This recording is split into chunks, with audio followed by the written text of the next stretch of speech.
नमस्कार विद्यार्थी मित्रांनो, मी सहाय्यक प्राध्यापिका निलिमा केशवराव पवार.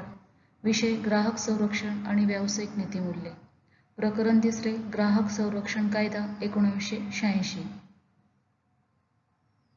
विद्यार्थी मित्रांनो, मागील लेक्चरमध्ये आपण ग्राहक संरक्षण कायद्याची व्याप्ती व त्याच्या व्याख्या अभ्यासलेल्या आहेत.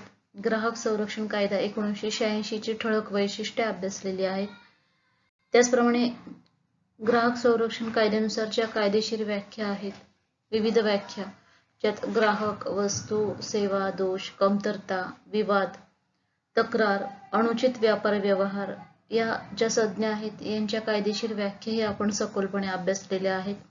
त्याचप्रमाणे ग्राहक संरक्षण कायद्याची उद्दिष्टे अभ्यासलेली आहेत. आज आपण ग्राहक तक्रार निवारण आयोग म्हणजे काय, त्याची रचना, त्याचे अधिकार क्षेत्र व विविध अधिकारी व त्यांची कार्ये सखोलपणे अभ्यासणार आहोत.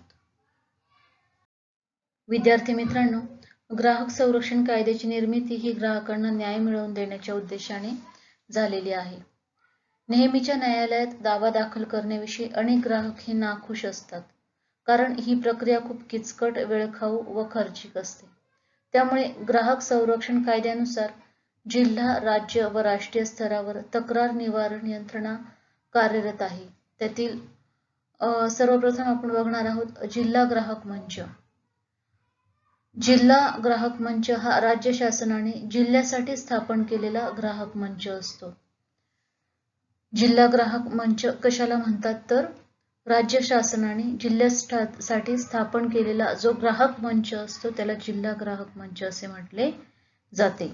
या जिल्हा ग्राहक मंचाची रचना आता आपण बघणार आहोत की प्रत्येक जिल्ह्यासाठी जे ग्राहक मंच असतात त्याची रचना, की ज्यामध्ये सदस्य, प्रत्येक जिल्हा मंचामध्ये 3 सभासद असतात. त्यापैकी एक अध्यक्ष असतो. हा अध्यक्ष हा निवृत्त किंवा आजी न्यायाधीश असतो किंवा तो तेवढ्या पात्रतेची व्यक्ती असते, तिला जिल्हा ग्राहक मंचाचे अध्यक्ष केले जाते.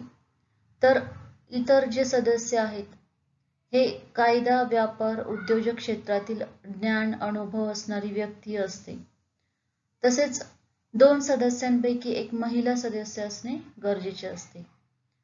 पुढे जिल्हा ग्राहक मंचाच्या रचनेत आपण कालावधी बघणार आहोत की जिल्हा मंचातील प्रत्येक सदस्य जास्तीत जास्त 5 वर्ष मुदतीसाठी किंवा वयाच्या 65 वर्षापर्यंत काम करतो. तसेच मुदतीपूर्वी कोणीही राजीनामा देऊ शकतात. या व्यक्तींची पुनर्नियुक्ती करता येत नाही. पुढे आपण सांगतो की वेतन, सदस्यांचे वेतन, ज्याला आपण मानधन किंवा सेवा शर्ती असे म्हणतो, वेतन हे राज्य शासनाने विहित केलेल्याप्रमाणे या सदस्यांचे वेतन हे देण्यात येत असते. पुढे आहे कार्यक्षेत्र. 20 लाखापर्यंतच्या नुकसान भरपाईसाठी जिल्हा मंचामध्ये तक्रार दाखल करता येते.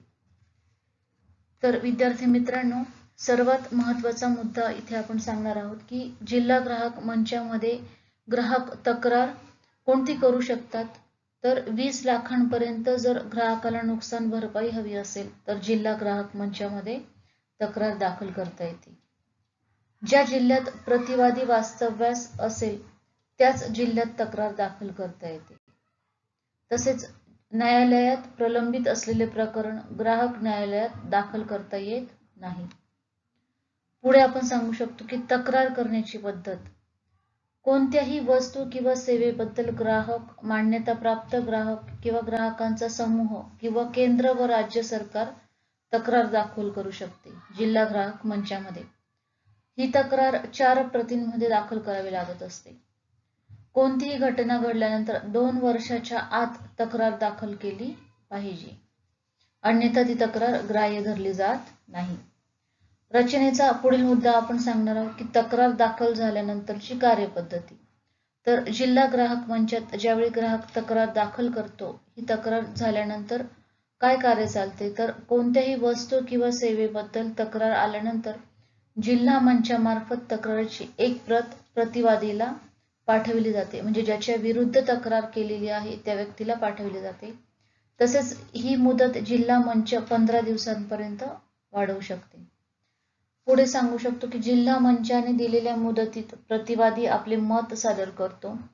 जर तक्रार केलेल्या वस्तूबाबत पृथक्करण करणे आवश्यक असेल तर जिल्हा मंचामार्फत नमुने घेतले जात असतात. तसेच सदोष वस्तू पृथक्करणासाठी शुल्काची आवश्यकता असल्यास तक्रारदाराकडून शुल्क घेऊन प्रयोगशाळेकडे पाठविले जाते. सदोष वस्तूच्या नमुन्याचे पृथक्करण करून प्रयोगशाळेमार्फत अहवाल पाठविला जातो. तक्रारदार व प्रतिवादी यांना आपले म्हणणे मांडण्याची संधी दिली जात असते. जिल्हा ग्राहक मंचाच्या रचनेतील पुढील मुद्दा आहे की जिल्हा मंचाच्या पाहणीतील निष्कर्ष. वस्तूमध्ये दोष आहेत अशी जिल्हा मंचाची खात्री पटल्यास पुढील आदेश देण्यात येतात, ज्यामध्ये संबंधित वस्तूमधील दोष दूर करणे, सदोष वस्तू बदलून घेणे, सदोष वस्तूंची किंमत परत करणे, विक्रेत्याच्या निष्काळजीपणामुळे झालेले नुकसान ग्राहकाला भरून देणे, आरोग्यास अपायकारक वस्तूंवर बंदी घालणे, अनुचित व्यापार प्रथा बंद पाडणे, संबंधित व्यक्तीला किंवा पक्षाला योग्य त्या खर्चाची भरपाई करणे. रचनेतील पुढील मुद्दा आपण बघणार आहोत की जिल्हा मंचाचे अधिकार.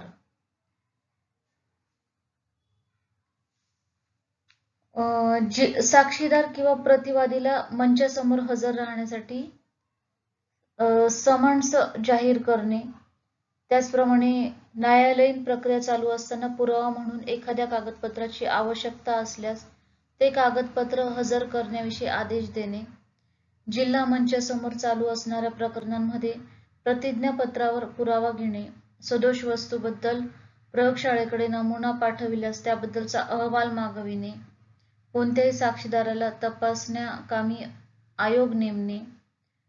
म्हणजेच जिल्हा मंचाकडे मिळालेल्या आदेशानुसार नाराज झालेल्या व्यक्तींना 30 दिवसाच्या आत राज्य आयोगाकडे अपील करता येत असतो.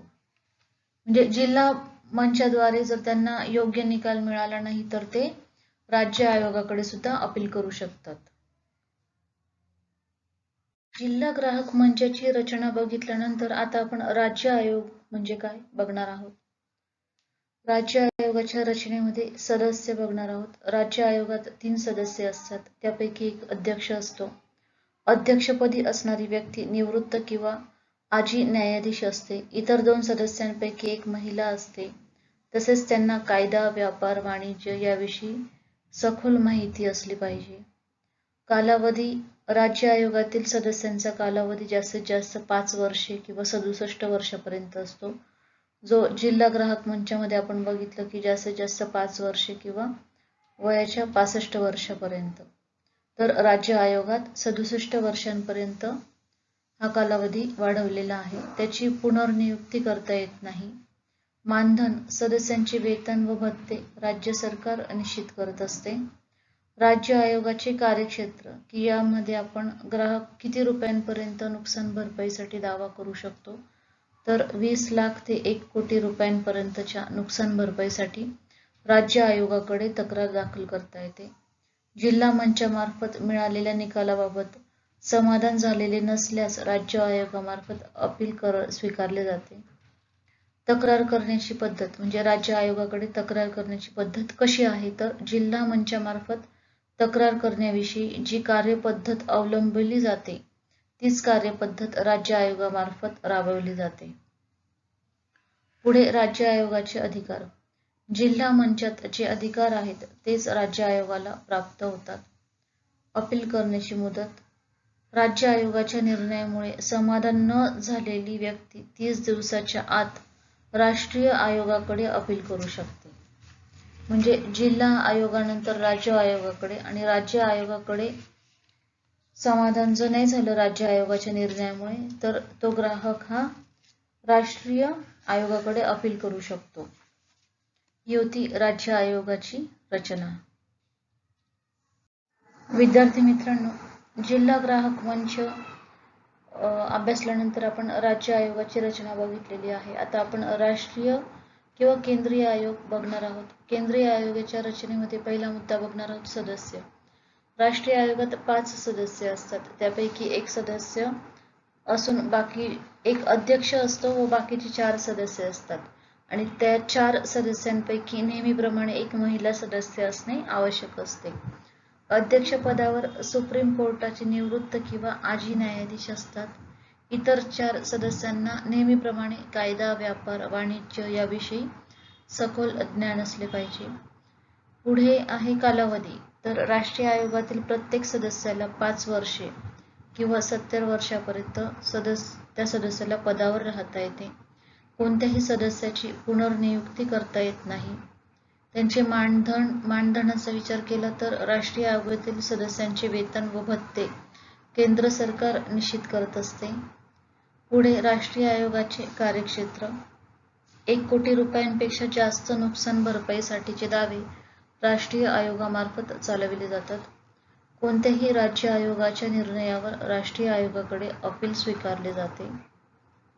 राष्ट्रीय आयोगाचे अधिकार कोणकोणते आहेत? तर राज्य आयोगाच्या कामकाजाचा अहवाल मागविणे, राष्ट्रीय आयोगाने दिलेल्या आदेशामध्ये काही चूक आढळल्यास त्याचे पुनर्परीक्षण करणे, देशातील सर्व राज्यांच्या राज्य आयोगावर देखरेख व प्रशासकीय नियंत्रण ठेवणे. अपील करण्याच्या मुदतीबाबत आपण सांगू शकतो की राष्ट्रीय आयोगाने निर्णय दिल्यानंतर ज्या पक्षाला तो मान्य नसेल तर तो पक्ष निकालाविरोधात सर्वोच्च न्यायालयात निर्णय दिल्यापासून 30 दिवसाच्या आत अपील करू शकतो. म्हणजे जिल्हा आयोगाचा निर्णय त्याला जर मान्य नसेल तर तो राज्य आयोगात अपील करू शकतो. राज्य आयोगाचा निर्णय जर त्या ग्राहकाला मान्य नसेल तर तो राष्ट्रीय आयोगात अपील करू शकत असतो. पण राष्ट्रीय आयोगातला सुद्धा त्याला निर्णय जर मान्य नसेल तर असा संबंधित ग्राहक हा सर्वोच्च न्यायालयात 30 दिवसाच्या आत अपील करू शकत असतो. तर याप्रमाणे होती राष्ट्रीय आयोगाची रचना. विद्यार्थी मित्रांनो, आतापर्यंत आपण ग्राहक संरक्षण कायद्यात ग्राहकाला योग्य न्याय मिळण्यासाठी तो तक्रार दाखल करू शकतो हे समजलेले आहे. परंतु प्रत्यक्षात तक्रार दाखल कशी करावी हे आता आपण बघणार आहोत. यात ग्राहक न्याय मंचासमोर आपल्या तक्रारी मांडण्याचे काम अगदी सोपे असते. त्यासाठी कोणतीही क्लिष्ट व गुंतागुंतीची कायदेशीर प्रक्रिया त्या संबंधित ग्राहकाला पूर्ण करावी लागत नाही. ग्राहकाला आपली तक्रार साध्या कागदावर व्यवस्थित लिहावी लागते. त्यात आपली तक्रार कोणाविरुद्ध व कशाबद्दल आहे, आपण आतापर्यंत त्या संदर्भात काय कार्यवाही केलेली आहे व आपल्याला न्यायमंचाकडून काय हवे आहे, म्हणजेच आपली मागणी काय आहे, या सर्व गोष्टींचा तपशीलवार माहिती त्या अर्जात लिहिलेली असली पाहिजे. पुढे आपण सांगू शकतो की तक्रार अर्जासोबत तक्रारीच्या समर्थनार्थ त्या संबंधित वस्तूच्या पावत्या, पत्रांच्या प्रती यासारख्या आवश्यक त्या कागदपत्रांच्या प्रती सुद्धा जोडाव्या लागतात. अशा अर्जाच्या 5 प्रती करून त्या योग्य त्या न्यायमंचाला सादर कराव्या लागतात. त्यापैकी एक प्रत न्यायमंचाच्या प्रबंधकाकडून तक्रार मिळाल्याची नोंद करून आपल्याला परत मिळेल. त्यानंतर बाकीच्या प्रतींपैकी एक प्रत आपली तक्रार ज्याच्या विरुद्ध आहे त्याला पाठवली जाईल आणि 30 दिवसाच्या आत त्याबद्दल त्याचे म्हणणे मागवले जाते. त्याचप्रमाणे ज्यावेळी तक्रारीच्या संदर्भात काही वस्तूंचे नमुने प्रयोगशाळेतून तपासून घेणे आवश्यक असेल त्यावेळी तक्रार दाखला त्या तपासणीसाठी आवश्यक असणारी तपासणी फी ही न्यायमंचाकडे भरावी लागत असते. अशावेळी नमुना मान्यताप्राप्त प्रयोगशाळेत तपासणीसाठी पाठविल्यानंतर 45 दिवस त्याच्या संदर्भातील अहवाल येण्यासाठी दिले जातात.